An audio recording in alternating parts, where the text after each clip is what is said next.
Action News starts now.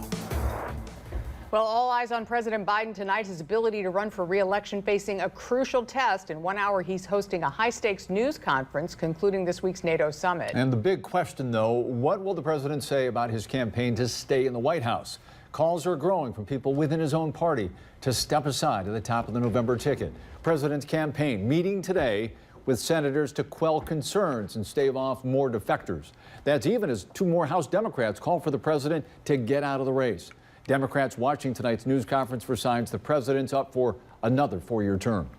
I really think that he has to convince not only members of the Senate, but the people of America that there is such a clear contrast between him and Donald Trump.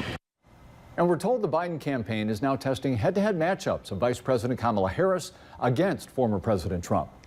And Democrats running for re-election in Ohio continue fielding questions about President Biden as some in the party worry that could affect down-ballot races. 13 Action News reporter Josh Krupp is live with what the polls are showing. Josh.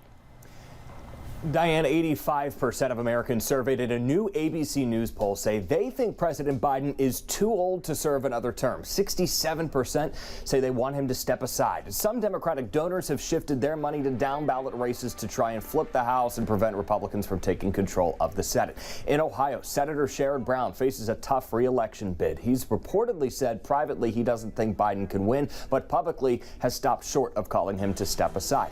Brown is out-polling his opponent Bernie Moreno so far, but experts wonder if that will change if questions surrounding the president's fitness persist.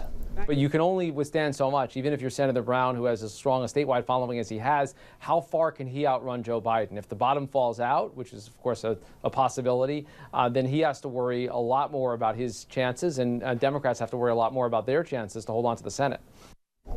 And a Republican-funded poll conducted after the debate has Brown outperforming his opponent Bernie Moreno by 9 points in Ohio and outperforming Joe Biden and leading Bernie Moreno. These are pretty consistent with other polls that we've seen over the course of the last month. But the question again is, can he maintain that advantage regardless of what happens at the top of the ticket? Diane.